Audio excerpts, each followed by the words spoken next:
Jake's got a mean streak to him, in a good way. He's unselfish. In fact, there's times I have to almost beg him to shoot the ball. Like, please shoot the ball. You know, he's tough. He can handle the ball. I mean, he's a multi-positional player. Linus is the same way. You know, Linus is a tremendous athlete, and I like to be old and athletic.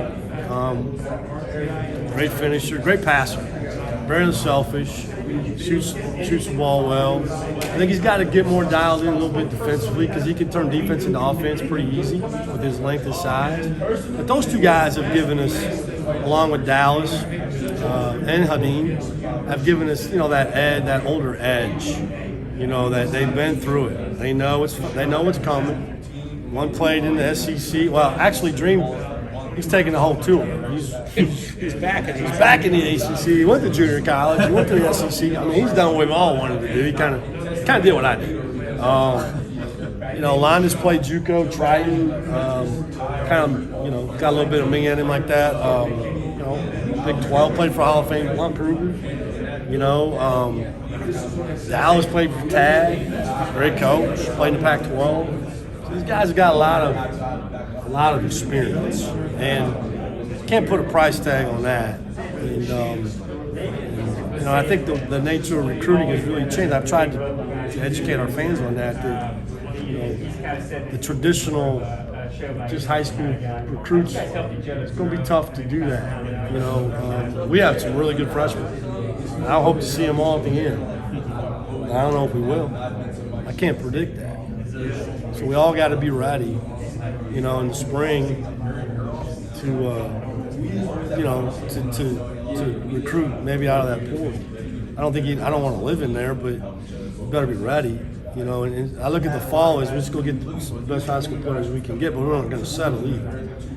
You know, I'm not going to settle recruit. And so, because I know there's always going to be guys out there. You look at Matthew Morris, who came to us late May. I think it was late May, something like that. I mean, he's a good player now. If he was in high school here in the United States, you have no shot to get him. Did you see Dream helping you this year? I do. I think he's a really good player. The thing with Dream right now, he's hurt. And he's been out a couple weeks. He's not out for the year. You know, he's got a foot situation. Again, one of the things you can't tell on film, right? He's a really good passer. Very skilled passer. And can shoot. He's really shot it well from three. I mean, he's played for Kermit, Buzz, tough kid. He's been taught toughness. He's got great. I like his personality. You know what I mean? He's fun. He's got a little pop to him. I think he's going to help us big. We just got to get him back on the court. You know, and but I'm not going to rush it. But he's going to be a major piece to what we're doing. How does having more size this year, how does that affect how you attack teams this year? I think we'd be more aggressive defensively because we'll have better rim protection. You know, this is a four-letter word for me. I actually put a zone in yesterday. But, you know, there were some times, I mean, honestly, we could play Williams at the 2 at 6'5", and Gravy at the 3 at 6'9", and C at the 4. Well, we could play Walton at the 4 at 7 foot and Marsh at the 5 at 7'1". We can play that way because they can run.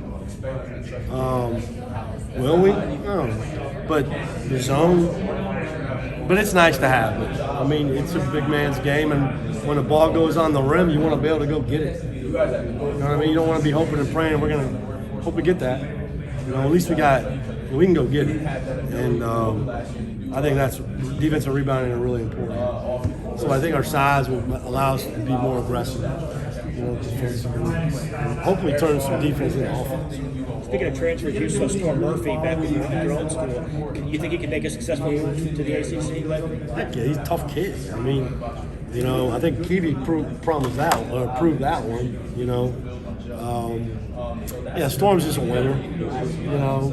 Been in some big-ass games. I was telling my team yesterday about playing time. It's about trust. right? And it's not that you trust me. No, I need to trust you as a player. So you think, I'm pretty sure Mike Young, I'm not speaking for him, but I would say he has a lot of trust in Storm. You know, he's a tough kid, shifty, he's a winner. He'll fit right into that identity, that culture that Mike has. I saw Kiwi and Mutz downstairs. Really, I encouraged him to go ahead and put the name in draft the league now. Mike said that they probably wouldn't want to do that, so I would encourage him to do that. Wake Forest is a unique job and everything, recruiting wise and all that stuff. You hinted at it earlier. Since being there, what have you seen and kind of what's your game plan to go about recruiting? And what type of players and all that do you Well, recruiting wise, I've always believed in signing the best players that you can get. So I said it earlier, Jamie, I'm not going to settle ever. I think you sell yourself right out of your job. And so it's important to me that we take our time. And I know that's hard for fans. Everybody wants, so-and-so signed so-and-so, so-and-so signed so-and-so. It's not a race. It's who gets the guys they need and the guys they want. I'm a very patient recruiter, and I trust my eyes. Okay, I didn't grow up with the internet and recruiting. I didn't have Garmin. I had a Rand McNally map and a newspaper. And I used my eyeballs to recruit. And I don't take no disrespect to this, but I don't care how many stars you get by your name. I know what I like. I'm from Iowa, but I'm kind of from the show me state. You go show me what you can do. Because I can't tell you how many times I had a situation this summer. I was in Atlanta, and a guy walked up next to me and asked me, which one of those kids is the 5th ranked player in the country? I said, well, if you can't tell, he's not. And I get a lot of that when I go out and watch kids play. I don't really want to know who they are, what their name is, what their ranking is, because there's more often than not, I'm like, there's no way. And then there's the guys I like that I'm like, I've had more Burger King All-Americans than McDonald's All-Americans, and I've done pretty well with them. And they like to kick McDonald's ass. And so, once you get in college, it doesn't really matter. So I think there's all kinds of phases in recruiting. I think it's changed. Like I said, the fall is about high school kids. You try to go out and you sign the very best high school players that you can sign. If you have a scholarship at Christmas, you go get you a transfer. Now, we don't, okay? But sometimes we have had in the past. In the spring, if there's some good high school players left, you go after them. Now you got the porta potty. I call it the transfer porta potty. But you got 4-year transfers, you got grad transfers, you got international, you got prep school. You got all this. But you have to constantly have your tentacles in. You got to recruit every day. If you don't, you're fooling yourself. You always got to recruit like you got scholarships. And even maybe you don't, but you might tomorrow. And so I understand all that. Somebody told me a long time ago, you can't win the Kentucky Derby with a jackass. And, so you got to go get the best players that you can get. And so I'm probably, I don't know, I'm sure every head coach is involved in recruiting. I'm very hands-on in recruiting. I don't micromanage our staff in any way, but I do in recruiting. I'm involved. And I'm the final say, too, and I think the frustrating thing is, the hardest thing for me has been I had to offer a whole class of 2022 kids I never saw play. And so then when I went out and saw them play, some of them I really liked, some of them I didn't. And some of them I didn't know I did. I saw them, with my eyes for the first time. And so there was a lot of misinformation in recruiting too. Like, I've seen a lot of top 4 lists on kids and I'm like, this past month that I hadn't talked to them since June. How are we in the top 4? The social media thing is out of control when it comes to me, to recruiting. There's a lot of misinformation, and I kind of wish it wasn't like that, but it's not gonna change, and so we have to deal with it. And I try to educate our fans constantly about that. Can't believe everything that you read.